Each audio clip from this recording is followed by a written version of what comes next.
Boa noite, pessoal. Boa noite a todas e todos. Como estão? Tudo bem? Bom, estamos aqui no nosso último encontro online, quer dizer, nossa última gravação online antes dos nossos seminários que vão acontecer depois do retorno de vocês. Então, eu posso deixar lá aquele último período, na nossa última aula, que é a 10, né? Para vocês tirarem eventualmente alguma dúvida antes da apresentação. Eu falo de seminários, mas a apresentação dos trabalhos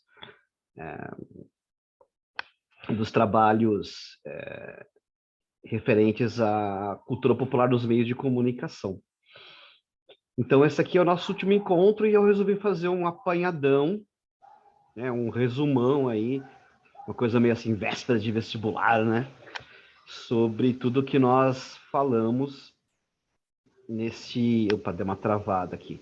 O meu computador hoje está quase pedindo arrego, porque eu estou desde as 7 horas da manhã fazendo lives e a gente teve o lançamento da Nossa América hoje, edição 59, especial 200 anos da independência do Brasil, né? Vocês podem baixar lá no site do Memorial. O site do Memorial agora, se vocês estiverem vendo esse vídeo nos próximos dias, ele está cumprindo a legislação eleitoral, então ele está todo, né, só com brasão e informações básicas, mas tem lá, Biblioteca Latino-Americana. Se vocês clicarem na Biblioteca Latino-Americana e procurarem por Nossa América, ela cai. Ou se vocês jogarem no próprio Google Nossa América 59, cai talvez no link direto para a revista. Mas dentro da Biblioteca Latino-Americana, vocês podem baixar as 59 edições da Nossa América, tá? Desde a primeira feita pelo Eric Nepomuceno. Olha só, o professor de vocês está, olha que temeridade, substituindo não, né? Porque ele não é de substituir, mas está num lugar que um dia foi ocupado pelo Eric Nepomuceno.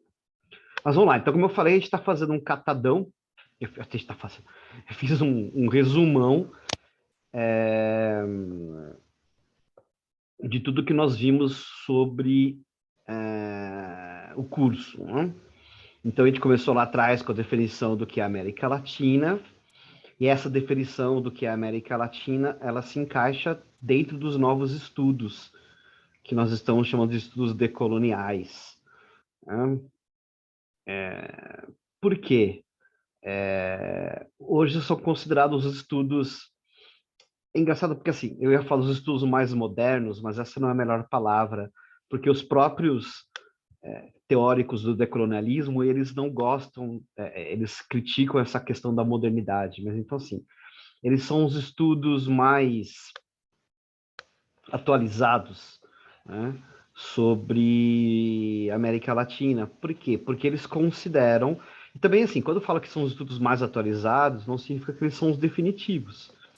Porque lá atrás, né, no meados do século XX, houve estudos sobre a questão latino-americana, e eles eram atualizados para a época e foram muito utilizados, e hoje esses estudos foram revistos. E é assim que acontece com o pensamento humano, tá? É normal que isso aconteça, por isso que nós somos das ciências humanas ou ciências sociais aplicadas, no caso da comunicação. Nós não somos uma ciência exata porque ela está sempre sujeita a hipóteses que são testadas e elas são modificadas, né? Então, diante até dos acontecimentos, diante até dos novos contextos, os estudos decoloniais, eles, como nós falamos na aula gravada passada, eles levam em consideração as marcas e principalmente as feridas deixadas pelo período colonial, né? Como que as nações latino-americanas foram construídas, em que base essas nações foram construídas, e isso ajuda a entender muito dessa geleia geral, né, no sentido, não no sentido alegórico da coisa, mas no sentido ruim da coisa, né, em que nós estamos vivendo. Então, nós passamos por semanas difíceis, né? Agora, aqui no Brasil, no mundo, né? Mas principalmente no Brasil, com várias notícias seguidas relacionadas ao machismo, à misoginia, e, assim, eu acho que a questão do racismo não aflorou tanto nos últimos dias por falta de cobertura da imprensa, porque há casos seguidos, bom, sempre, né, porque havia ali uma questão, tá, eu até lembrei que ia falar, vou falar isso na aula, né, uma coisa muito triste que tem acontecido é o destaque que a imprensa tem dado para as questões do racismo na Copa Libertadores, né? E colocar isso só na questão da rivalidade entre brasileiros e argentinos e paraguaios, futebolística não é suficiente. Então, os estudos decoloniais eles ajudam muito, né, a compreender esse quadro atual, né? Então, a partir desses conceitos do que é a América Latina, desse olhar decolonial, a gente, então, compreendeu, né? Deixa eu só dar uma fechadinha aqui, só na janela. Na janela não, na porta aqui, para não incomodar lá o pessoal da parte interna da casa. Compreendeu, então, que o conceito de América Latina é um conceito amplo, né? No qual se inserem várias regiões, não só aquelas de língua latina, mas se inserem todos aqueles que têm uma história, um passado e condições atuais, né, condições sociopolíticas, históricas, econômicas em comum, né? Então, o que eu chamo de conceito amplo de América Latina abarca muito mais regiões, facilita a questão da nossa solidariedade, complica um pouco da terminologia, porque nem todos são países latinos, mas facilita uma compreensão dessa região do mundo, desse lugar do mundo, ou desse posicionamento do mundo que é ser latino-americano, né? E, por consequência, aí fazendo a outra coluna do nosso curso, entender também que cultura popular é um posicionamento, né? Você se posiciona como sendo uma cultura que gera uma identidade de uma comunidade, que pode ser um bairro, pode ser uma rua, pode ser uma cidade, pode ser uma nação, né? Então, da intersecção desses dois conceitos, a gente gera, então, a expressão cultura popular latino-americana, que é essa cultura nascida no seio de uma comunidade, nascida no seio do povo, feita pelo povo, não é imposta a ele, né? Ela nasce ali, eu não digo espontaneamente, porque essa palavra espontânea é muito perigosa, mas ela nasce ali dentro dessa comunidade para gerar, criar ou reforçar uma identidade, e no caso da América Latina, para tentar reforçar ou até gerar uma identidade de um lugar do mundo que tenta caminhar pelas suas próprias pernas diante de um passado histórico que sempre a oprimiu. Então, a definição de cultura popular latino-americana é essa, né? É uma cultura, né, gerada dentro da América Latina, não imposta a ela de fora, que tenta criar, reforçar uma identidade latino-americana de uma região do mundo que sempre foi excluída e que sempre teve sabotado as suas tentativas de solidariedade, de união e de integração, né? Então, a partir dessa ideia, a gente então viu, né, na semana passada, na semana retrasada, na verdade, agora veio aquela parte de compartilhar a tela, que é sempre, né? Muito. Está compartilhando aqui. A gente viu a questão de um pensamento da intelectualidade ainda antes de existir a expressão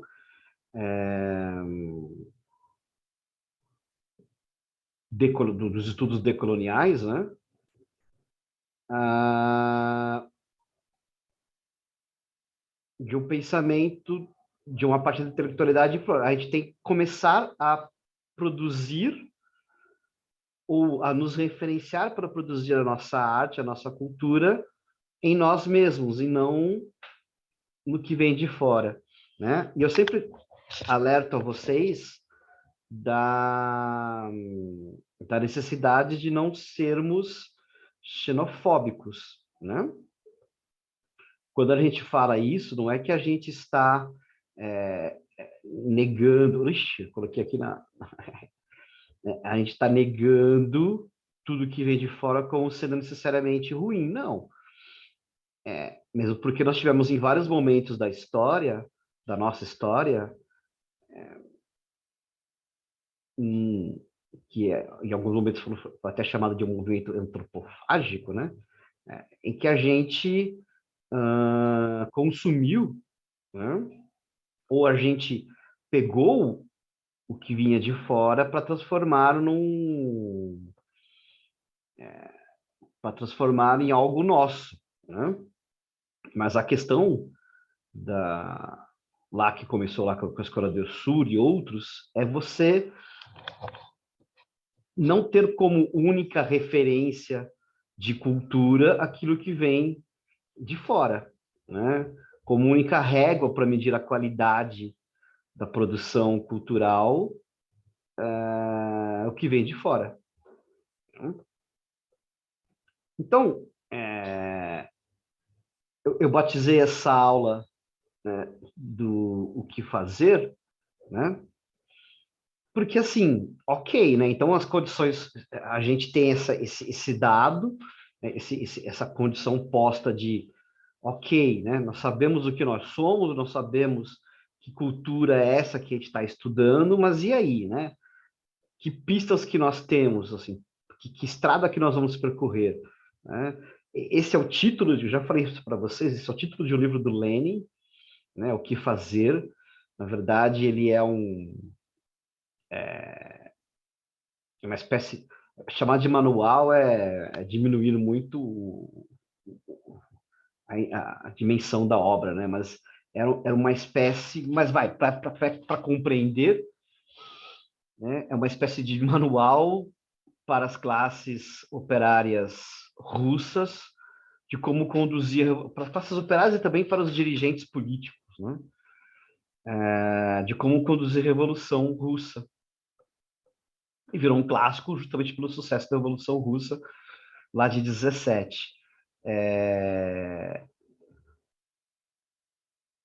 E lógico, havia ali uma concepção leninista de que havia de existir uma condução das massas, né? Elas não teriam como sozinhas, sem uma vanguarda, conquistar a revolução. Mas essa é uma outra discussão para um outro momento, né? E aí eu estou partindo aqui, eu não sei se eu vou ser o professor de vocês de jornalismo cultural. Se eu for, eu vou acabar reproduzindo isso aqui em algum momento das nossas aulas. Mas, né, não sendo, isso aqui é uma matéria da revista Veja de 95, né, falando sobre as proximidades e desavenças entre Brasil e Argentina, né? Até para pegar o gancho dessa questão aí da rivalidade. Muitas vezes essa rivalidade, isso não sou eu que estou falando, isso acontece em vários outros, isso aparece em vários outros pesquisadores de diferentes níveis. Quando eu falo de diferentes níveis, assim, pesquisadores de mestrado, doutorado, pós-doc, escritores que não se aventuram na área, aventura não, escritores que não são acadêmicos, jornalistas que escrevem livros, reportagem, tal, de todo tipo, é quase consensual para quem faz, né, um trabalho sério, de que essa rivalidade é quase sempre uma rivalidade imposta. E é uma rivalidade imposta que nós compramos. Quando eu falo nós como sociedade civil num conjunto, tá? Essa rivalidade latino-americana, ela geralmente ela é imposta por um agente externo. Ela foi imposta a nós lá atrás pelas primeiras potências imperialistas ou neocoloniais e depois pelas outras potências imperialistas e neocoloniais. E a gente foi comprando isso, né? E até essa matéria da Veja, né? Olha lá nesse trechinho, né? De lá para cá as desavenças entre brasileiros e argentinos sempre foram numerosas, para mais novas do que as aproximações. As fases de namoro não contadas, né? Tô lendo aqui esse trechinho destacado. As fases de namoros não são contadas nos dedos de uma mão. Um dos feitos ocorreu nos anos 40 e 50, por conta aí, a matéria diz que é uma aproximação, essa matéria do Isalco Sadenberg. Não sei dizer, não pesquisei se é parente do Sadenberg, né? Mas enfim. Dizendo que Perón e Getúlio Vargas, e há vários estudos que comparam e mostram as diferenças entre eles, mas a reportagem atribui a uma comparação entre eles, daí que vinha uma aproximação, e aí olha lá, né? No campo cultural, né? Os últimos argentinos que venderam disco no Brasil foram Mercedes Sosa e Astor Piazzolla nos anos 70, né? Falta falar, a matéria é de 95, né? Mas há que se pesquisarem os nossos dois pesquisadores de música aqui. Estou falando dois porque foram os dois alunos que falaram comigo aqui, que pesquisam música, né? Se no caso de Perón e Getúlio havia uma comunhão apenas de governos, no de Piazzolla e o bumbo, novamente, ó, a referência ao bumbo de Mercedes Sosa. Eu estou para dizer que a Veja tem isso quase no seu DNA, né? Havia uma voga, né, latino-americana que as esquerdas cultivavam na época. Eu acho que a Veja já estava caminhando, 95, a Veja já estava caminhando aqui para ser aquele veículo, aquele veículo que ia ser bem, né, combativo às esquerdas, que foi no finalzinho, na segunda metade, no finalzinho dos anos 90 e começo dos anos 2000, né? Assim, e é uma característica da Veja, assim, se vocês baterem o olho rapidamente aqui, né, assim, tente dar uma olhada, né, aqui ela vai falar da Xuxa, mas assim, eu estou olhando aqui muito rapidamente, eu não estou vendo aspas, aí eu vou partir para o segundo, para o segundo,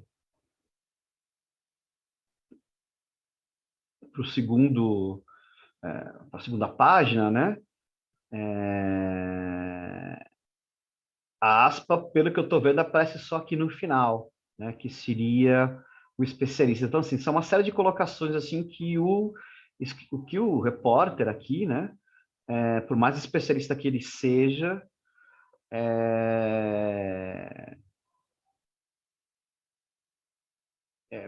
assim, tá colocando com a gente critica, assim, nós, ombudsman de coleguinha, somos fogo, né? A gente critica o quando há um jornalismo muito declaratório, mas também a gente critica quando há falta de aspas, né? Tudo bem que a gente não tem que dar aspa para cada coisa que a gente for dizer, mas essa é uma afirmação muito categórica, né? Mas assim, essa matéria, pessoal, ela é muito. Dá para vocês pegarem, né? Tá no arquivo o arquivo da Veja. Não sei se continua assim, viu? Mas o arquivo da Veja estava. É que agora vários veículos fizeram paywall, né, para conseguir ter assinatura. Mas quando eu fiz. Agora eu vou denunciar a idade, né? Quando eu fiz essa transparência, esse slide, né? O arquivo estava aberto, então dá para procurar por essa edição para vocês lerem com mais carinho. Mas assim, são umas informações muito categóricas. E, lógico, nós sabemos que dentro da máquina de moer carne, que é o jornalismo, as questões de prazo, de espaço, né? Poderia ser uma matéria melhor tratada, mas esse é o típico exemplo do que nossa imprensa faz com a América Latina, né? Tentar empurrar uma rivalidade entre argentinos e brasileiros, não precisa muito longe, né? O Galvão Bueno com seus bordões de ganhar, é, ganhar é sempre bom, mas ganhar da Argentina é muito melhor, né? Tudo bem que isso entra numa questão assim mais é, alegrinha da coisa, né? Mas quando eu falaria assim, uma coisa mais de festa, mas por trás isso esconde todos os nossos preconceitos, e aí dá nessas coisas todas de parte a parte, né? Eu já ouvi de vários argentinos, né, que há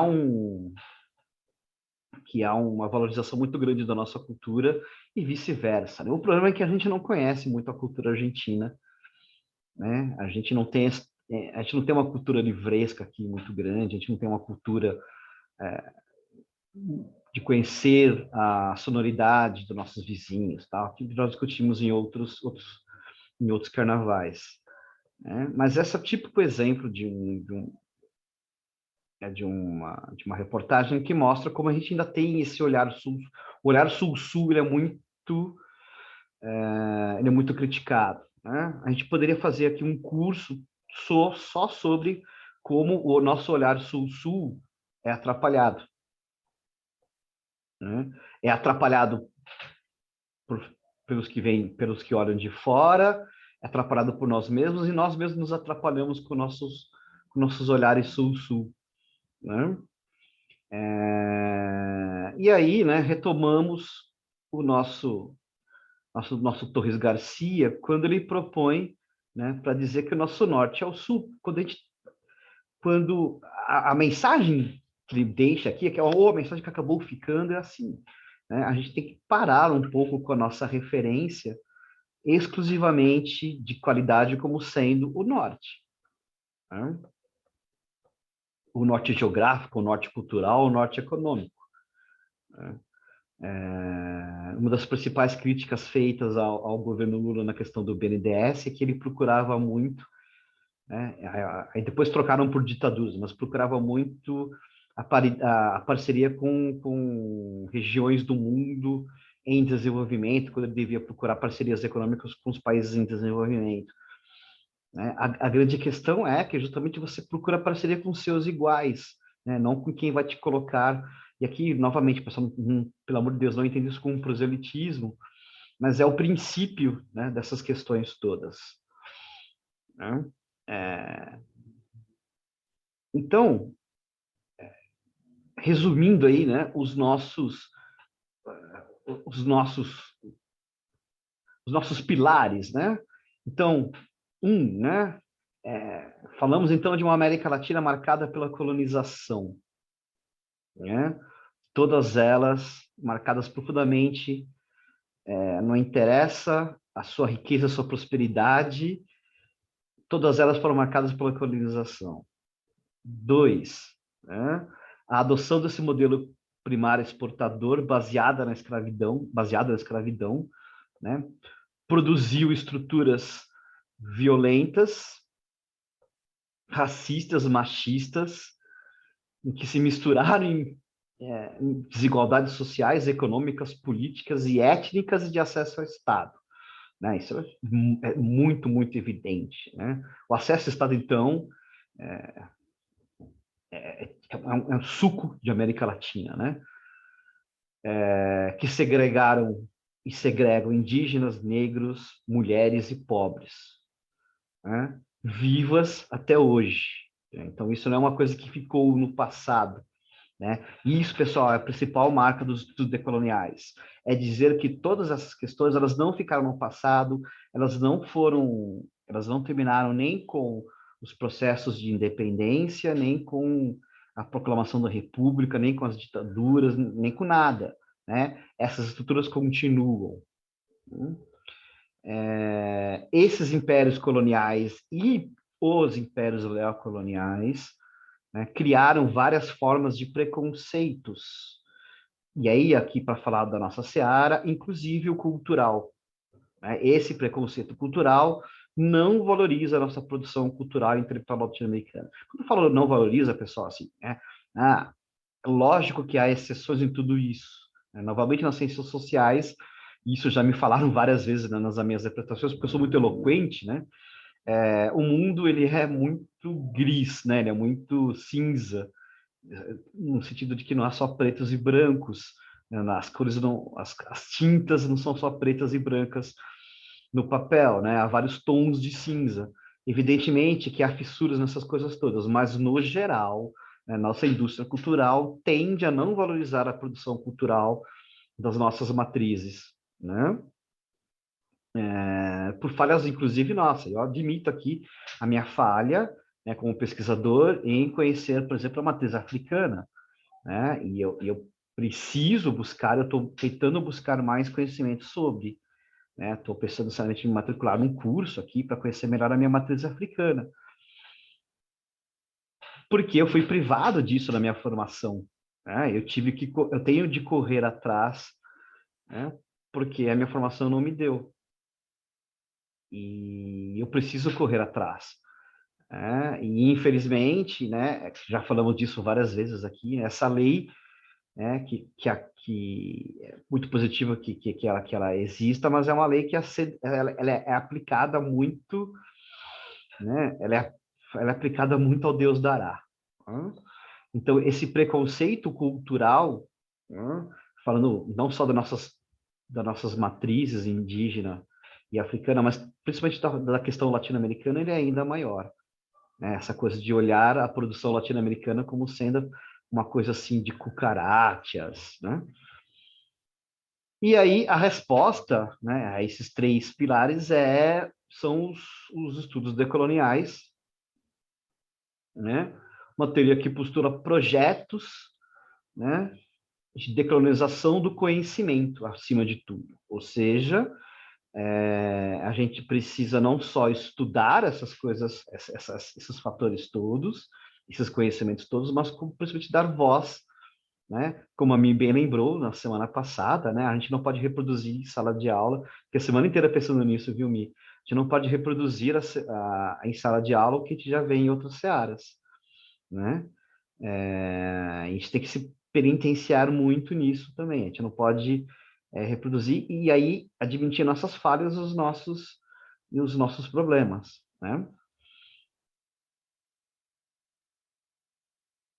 E aí, onde estão, né? Quais são os exemplos de manifestações que atentam a apontar para que o nosso norte seja o sul, né? Então,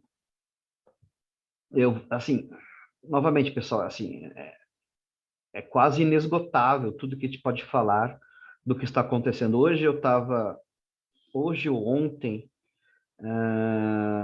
eu não lembro com quem, eu sei que hoje eu dei uma entrevista para a Rádio USP, de manhã para falar do lançamento da Nossa América, e aí eu vou até usar a Nossa América como exemplo, né? Vou até parar aqui, parar um pouquinho o meu share aqui, mas eu não lembro exatamente com quem eu estava conversando sobre a internet. Mas havia uma questão que era a seguinte: é, é inegável a quantidade de produção que a internet proporcionou, né? É, é inegável, não, acho que foi nessa entrevista à Rádio USP mesmo, né? No programa Brasil Latino. É inegável, né? A gente tem a possibilidade gigantesca de podcasts, de blogs, de redes sociais, de lives, ainda mais agora com a pandemia, né? A produção de conteúdo digital ela é gigantesca, mas isso a gente já fala há um bom tempo. Para citar Caetano Veloso, né? Quem lê tanta notícia, há uma necessidade de curadoria disso tudo.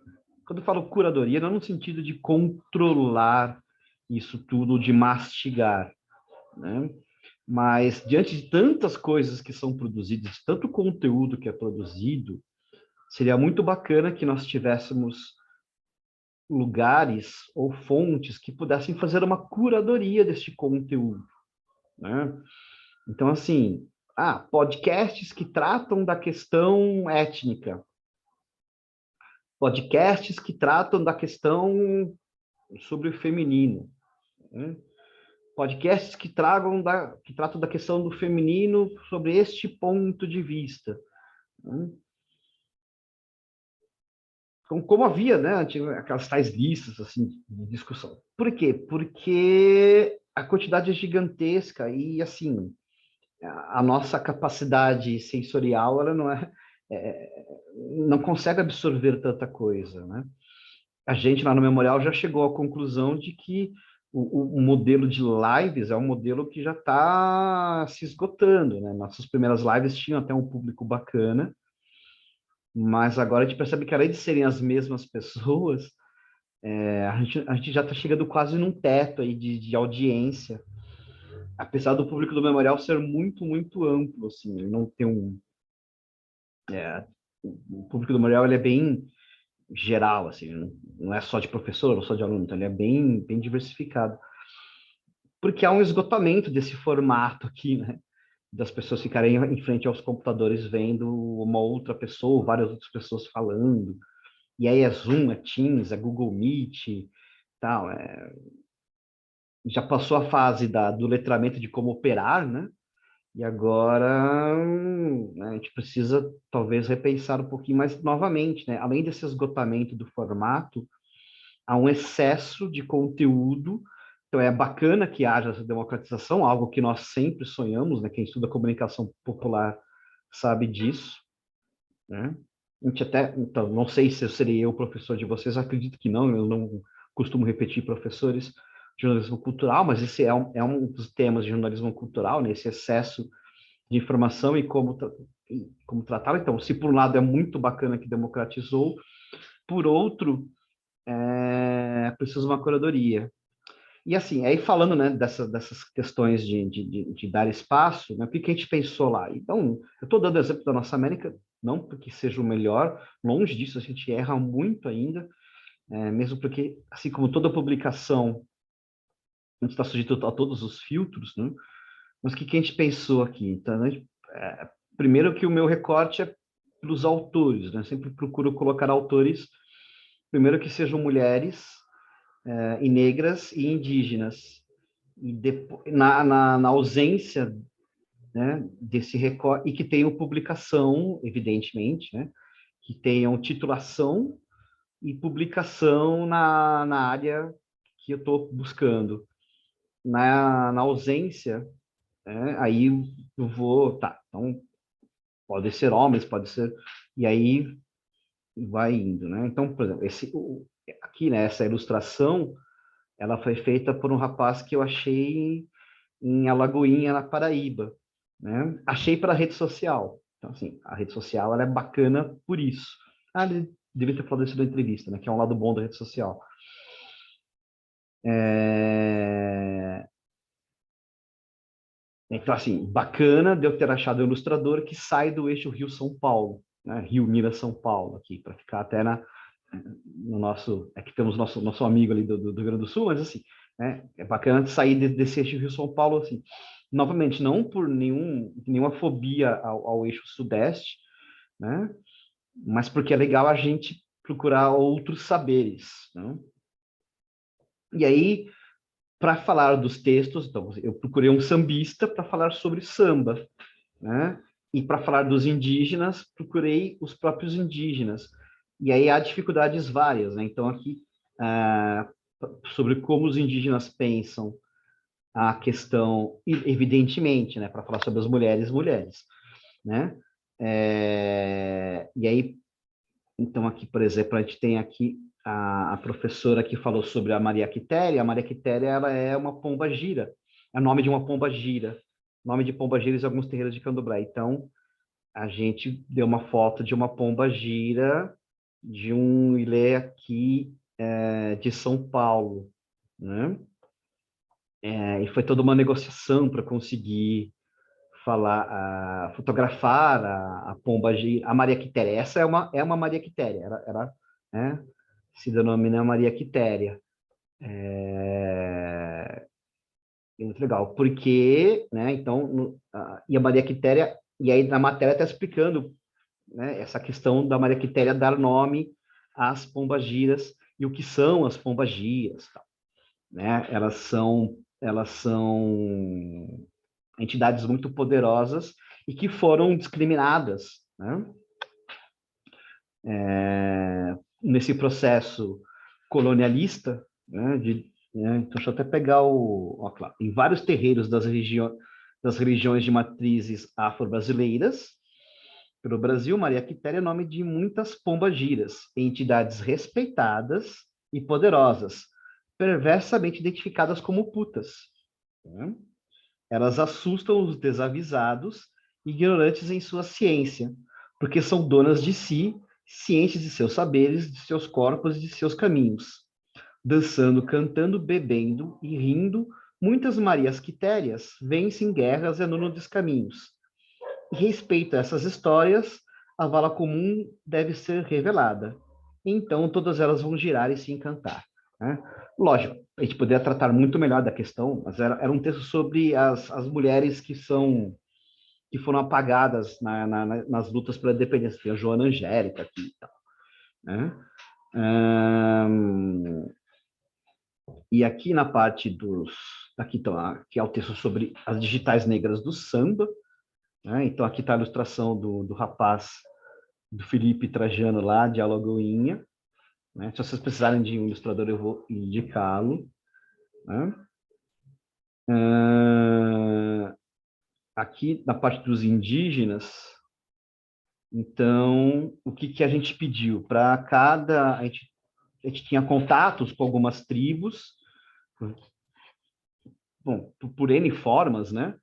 E aí, aqui tem, os Caigangue mandaram texto legenda, e aí sempre via o cacique, né? Então, o Capor é um relato que o cacique fez, e aqui no caso dos Guaranis são relatos, eles não são, eles são da comunidade, mas não são os caciques, né? Então, assim, são eles falando sobre eles, né? Que é uma maneira que a gente pensa, né? Sobre tentar, né, dar voz para aqueles que normalmente são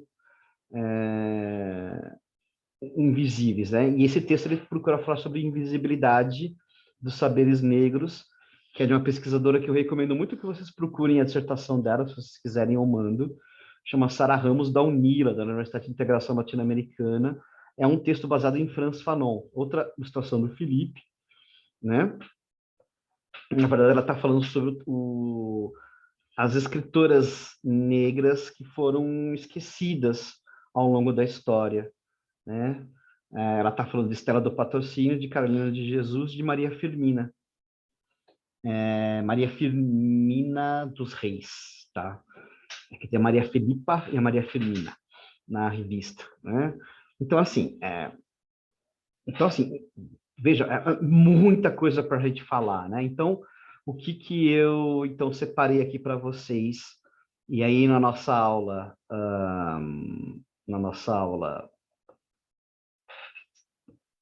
ao vivo, né?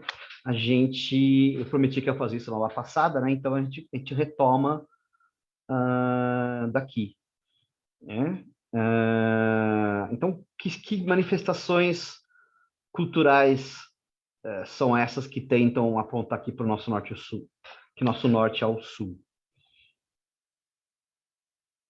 Então, o muralismo, né, como eu já estava até retomando o vídeo, né, eu passei muito rapidamente por isso, a questão do muralismo tanto mexicano como em outros países da América Latina. Nesse caso aqui que eu estou passando para vocês, este é o muralismo boliviano. Este não é bem isso aqui na verdade é uma pintura sobre cavalete, né? O mural é este aqui, né? Mas a estética é muito parecida, né? As cores, a forma como retrata as figuras, né? E também as pessoas, né? Os personagens retratados, né? E este que é o mural que eu mais me encanto, né? Acho que eu falei na aula gravada passada para vocês, La Sangre de los Mártires Revolucionários, tá errado aqui, discutir, corrigir ali, Fertilizando a la Terra, do Diego Rivera, que dos manolistas mexicanos, o meu preferido, mesmo ele sendo bem, apesar, mesmo não, desculpem, pessoal, apesar dele ser canalhão em vários outros sentidos, a obra dele, né, a obra dele de Siqueiros e de todos eles, é isso que eu mais, a do Rivera é que eu mais gosto.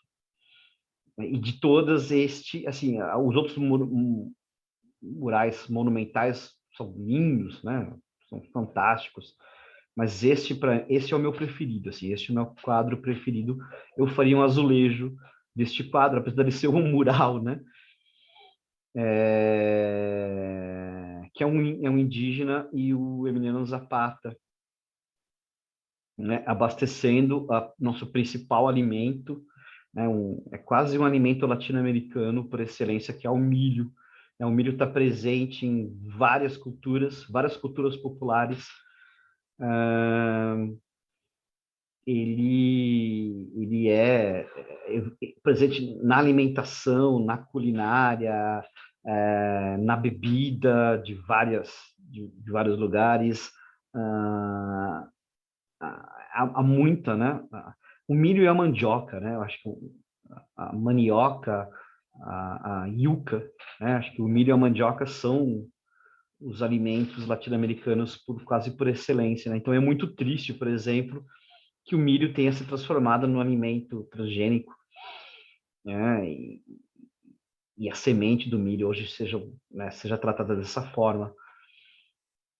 Mas essa questão assim, do sangue alimentando o nosso principal alimento, assim, isso aqui é bem cultura popular na veia, né?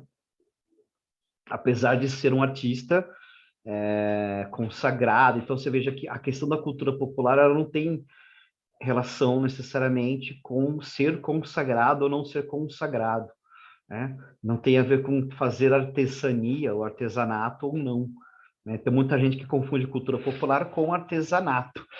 Então é porque nosso pavilhão da criatividade lá no Memorial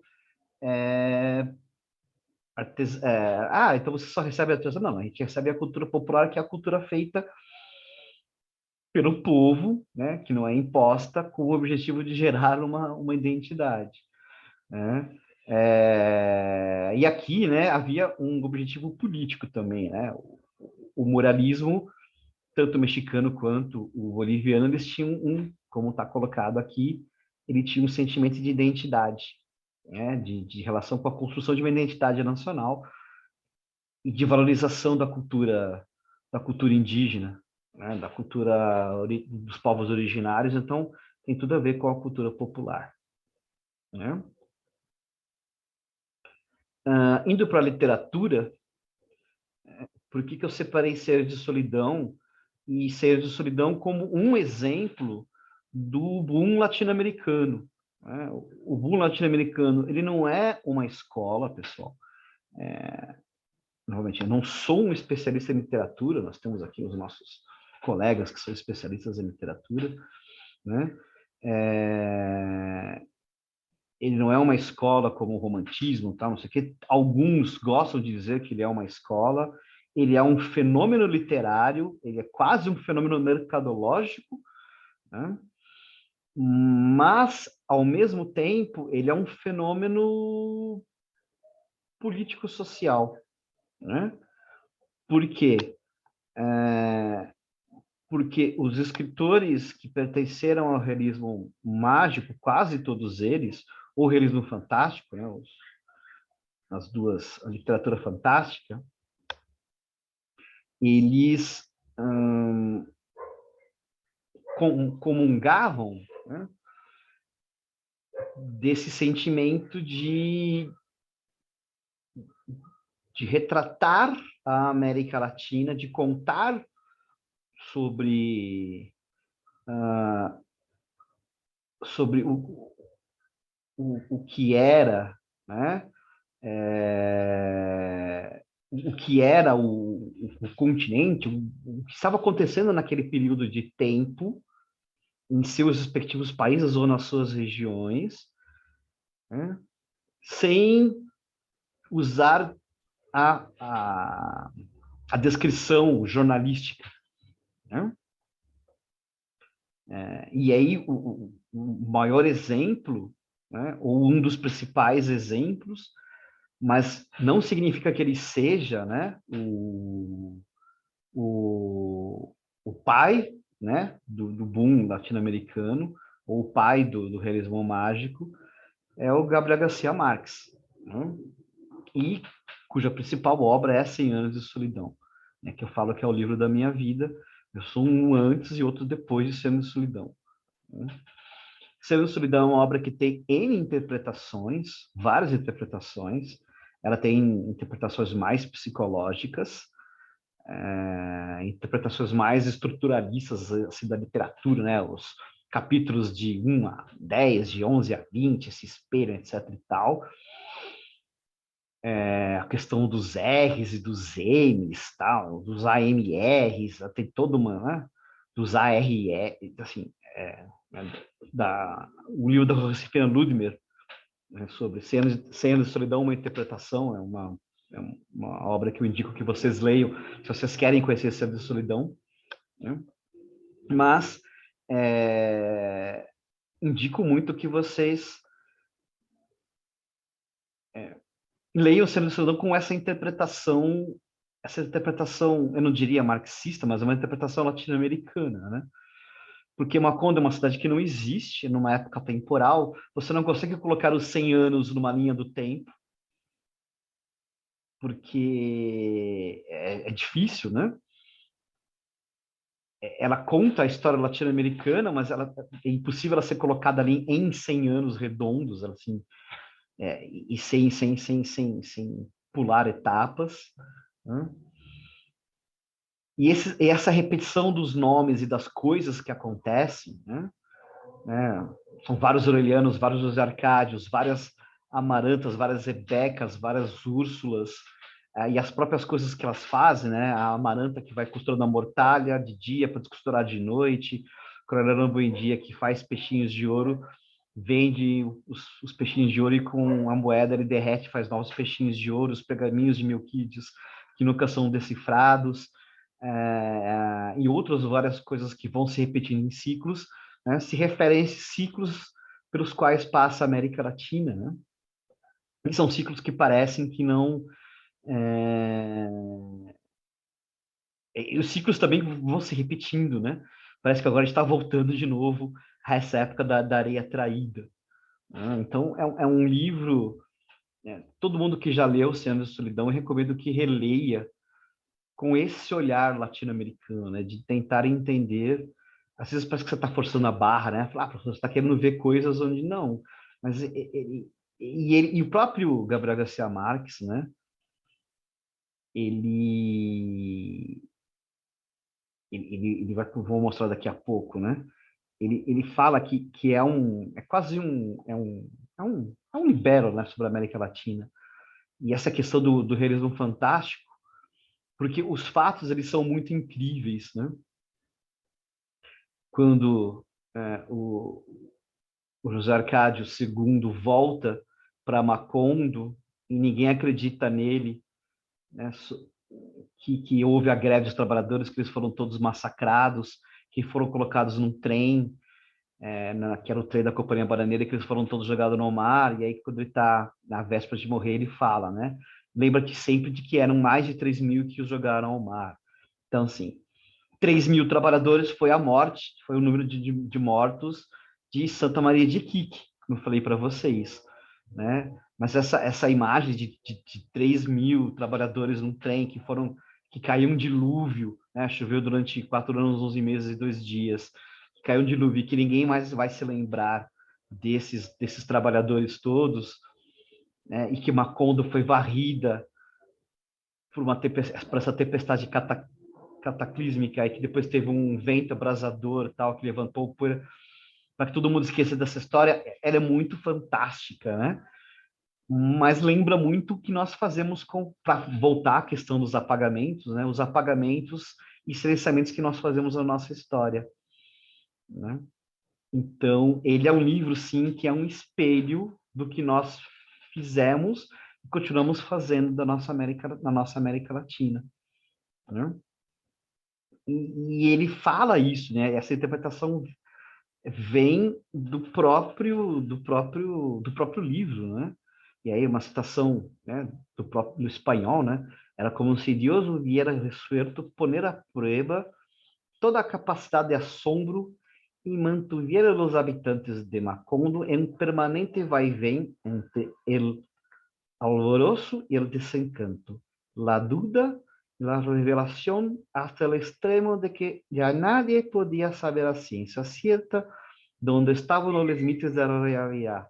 Ou seja, é por aí, né? Você não sabe exatamente, uma coisa meio Matrix, né, pessoal? É aquela parte, né, quando o Morfeu dá a pílula pro Neo, né? Você não sabe bem onde começa o sonho, onde começa a realidade, né? E ali a sensação que você tem é isso que está acontecendo, e às vezes é isso, né? Quando você vê uma declaração do presidente, quando você vê as imagens daquele procurador, né, tentando assassinar a colega de trabalho dele, quando você vê todas as reações que tiveram em cima daquela garotinha, né, estuprada, e as pessoas tentando discutir a lei, né, em cima de estupro de menor, e outras coisas várias do gênero, né, dizendo que o Dom e o Bruno sabiam dos riscos que era andar na Amazônia, assim, você não sabe onde, parece que você saiu da realidade, né, porque te tá dando assim muita voz para maluco, né? Então, desde a época de Cena de Solidão, a gente não sabe bem onde está a realidade, onde está o sonho, o fantástico no sentido de ser o que não é real, né? E aí o nosso, ops, né? Eu gosto muito dessa citação do General Seu Labirinto, que falaria do que seria os últimos dias do Simão Bolívar, né? Eu acho que eu já passei para vocês que ele fala assim, aqui não tem nada, né? Que é terra de infiéis quando ele cita, né? Todo tudo que fizeram, né? Todo castelo todo o castelo que foi caindo lá em cima da questão da União Latino-Americana. Mas voltando a essa questão de vocês não saber o que é realidade, o que é fantástico, né? Vamos aí recorrer ao maravilhoso, ao fantástico texto de agradecimento do Gabriel Garcia Marques quando ele recebe o Nobel de Literatura, né? E aí ele começa o texto falando, né, sobre vários acontecimentos recentes da América Latina. Ele fala, essa realidade da América Latina, e não só a sua expressão literária, que mereceu a atenção da Academia de Letras sueca, né, Academia Sueca de Letras. Por isso que o prêmio Nobel veio para mim. Quer dizer, não sou eu só que estou ganhando, sou eu representando tudo que está acontecendo. Sou eu também, né? Como representante dos escritores e tudo que está acontecendo na América Latina que está ganhando o prêmio Nobel de Literatura hoje. Né? Uma realidade que não é só do papel, mas que vive conosco e determina cada instante das nossas incontáveis mortes cotidianas. Né? E que sustenta um manancial de criação insaciável. Então, ele fala assim, a nossa realidade tem tanta coisa, né, que a gente só relata o que está acontecendo, né? Do qual este colombiano errante é nostálgico nada mais do que uma cifra que tá na. Eu tenho sorte de ser um colombiano aqui que estou contando essas coisas todas. Poetas e mendigos, músicos e profetas, guerreiros e malandros, todos nós, criaturas daquela realidade desaforada, daquela que está lá na Suécia recebendo o prêmio, está falando da América Latina, tivemos que pedir muito pouco a imaginação, né? Então ele fala que e ele sempre falou isso, né? Ele só contava as histórias que os avós contavam para ele, né? Reproduzia as histórias que os avós contavam para ele, né? Tivemos que pedir muito pouco a imaginação, porque o maior desafio para nós tem sido a insuficiência dos recursos convencionais para fazer crível nossa vida. Então você vê, é muito e esse, amigos, é o nó da nossa solidão, né? Assim, eu sempre me arrepio quando leio esse texto, né? Vocês não estão vendo, mas eu estou todo arrepiado aqui, porque assim, ele está recebendo a maior honraria que um escritor pode receber, né? Que é o Nobel da Literatura, E acho que isso é bem típico, né? Apesar daquele texto falar que ele era muito chegado ao poder, né? Acho que ele nem faria diferente, né? Ele vai ali e diz que ele, na verdade, não fez muita coisa, ele só relatou uma coisa que é muito maior do que ele, que é a solidão da América Latina, né? Uma solidão que em que se é difícil viver, não é? No entanto, frente à opressão, ao saqueio, ao abandono, nossa resposta é a vida. Muito parecido com o que o subcomandante Marcos fala, né? Diante do silêncio, diante do abandono, diante do esquecimento, nossa resposta é viver, né? É dizer aqui estamos, somos a realidade rebelde, somos o coração esquecido da pátria, né? O comandante Marcos dos zapatistas, subcomandante Marcos dos zapatistas. Nem os dilúvios, nem as pestes, nem a fome, nem os cataclismos, nem sequer as guerras eternas através de séculos e séculos, olha lá, né? As repetições que eu falei para vocês, né? Não só guerras entre nós, como guerras dos, deles contra nós, né? Conseguiram reduzir a vantagem tenaz da vida sobre a morte. Ante essa realidade assustadora que através de todo o tempo humano deve ter parecido uma utopia, nós, né, escritores, os inventores de fábulas que acreditamos em tudo, nos sentimos no direito de acreditar que ainda não é demasiado tarde para aprender a criação da utopia contrária, né? Uma nova e arrasadora utopia de vida, estou me arrepiando de novo, onde ninguém pode decidir por outros até mesmo a forma de morrer, onde de verdade seja certo o amor, e seja possível a felicidade, e onde as estirpes condenadas a cena de solidão tenham finalmente, para sempre, uma segunda oportunidade sobre a Terra. É de chorar de lindo, né, esse texto. E é bem o espírito, né, esse espírito decolonial, né, esse espírito que desde lá do Torres Garcia, né? Nós, as estirpes condenadas a cena de solidão, temos sim uma segunda oportunidade sobre a Terra, finalmente e para sempre, né? E não são os outros que vão decidir como nós vamos morrer, né? Nós que vamos decidir nossos rumos, vamos caminhar por nossas próprias pernas, né? E várias outras pessoas tentaram falar isso, até Che Guevara, né? Agora essa grande humanidade ha dito basta e caminhar, começado a andar. Ele faz esse discurso na Tricontinental, né? É um discurso famosíssimo, né? Que ele fala sobre criar os vietnãs pelo mundo todo, né? E é isso, né? E é isso, assim, é essa mensagem que eu queria passar para vocês sobre o que fazer, né? É olharmos para nós mesmos diante desses desafios colossais, né?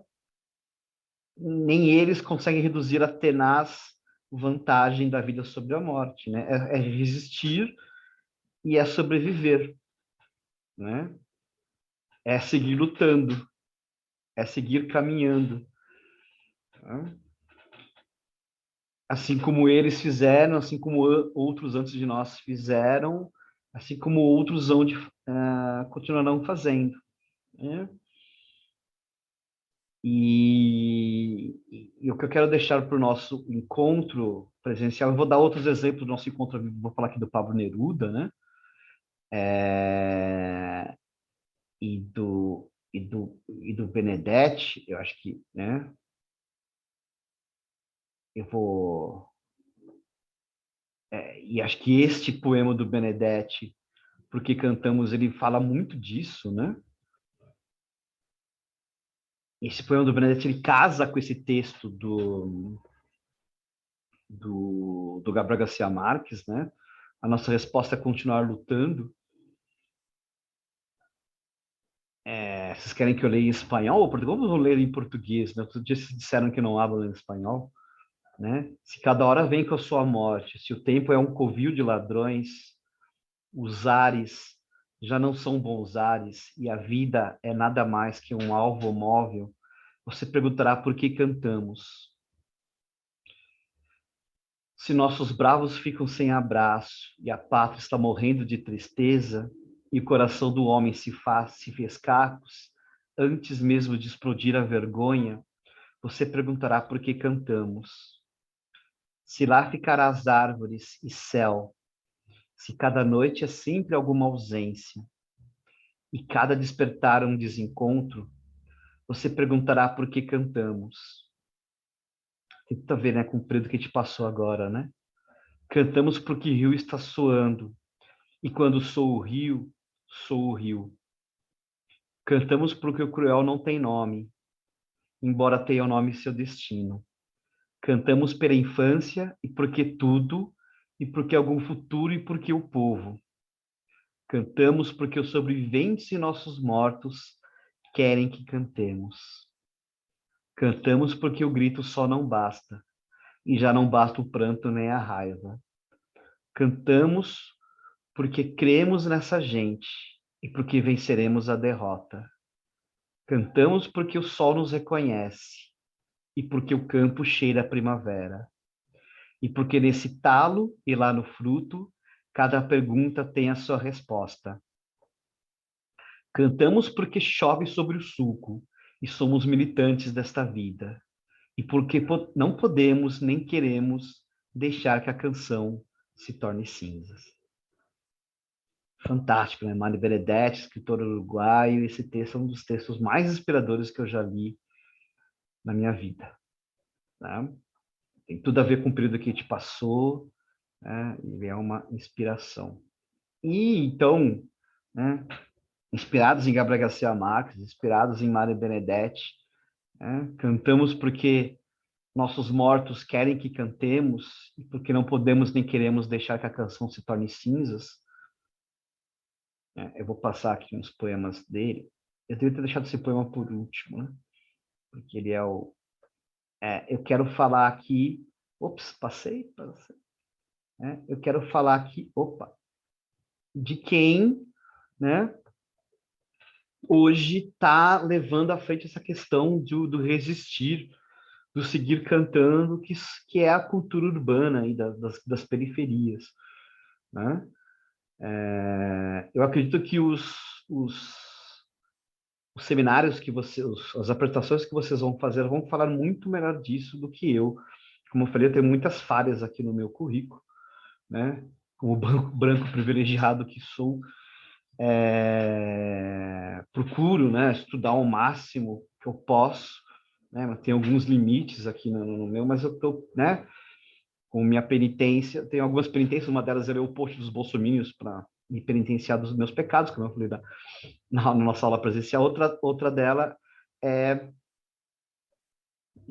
procurar conhecer aquilo que eu, né, tenho deficiência no conhecimento, né? Mas eu tenho certeza, assim, de que a nossa cultura urbana, das periferias, principalmente das grandes cidades, tem feito hoje um trabalho fantástico, fenomenal de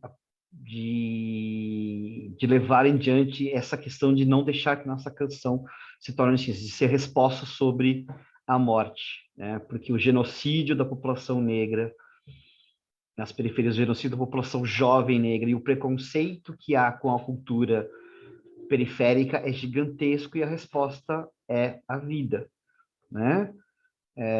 Aqui eu trago algumas questões sobre como, né? E aí é um conhecimento mais sociológico, né? Sobre essa questão das grandes cidades, como a urbanização, ao invés de apresentar uma melhora, acabou gerando ainda mais a discrepância social, né? Esse crescimento desordenado das cidades. Aí eu trago, nós vamos ver isso na nossa aula na nossa aula ao vivo, né? Como que isso, como a cultura popular ela foi mostrando isso, né? Como ela foi registrando isso nas suas composições. Então, para não tirar a surpresa, eu vou parar aqui, né? E vou, né? E aí eu peço que vocês, né? Já que vocês devem ver esse vídeo um pouco antes da nossa aula, eu quero que vocês e aí eu peço ajuda dos meus colegas do Rio, os meus colegas aí que estudam música, que conhecem funk, que conhecem o rap, que conhecem toda a cultura hip hop, que vocês me apontem aqui quais são os vídeos que eu tenho que compartilhar sobre a música das periferias, tá bom? Pessoal, então deixa eu parar de compartilhar aqui. Um beijo, um queijo e até daqui a pouquinho, tá bom? Espero que vocês tenham gostado.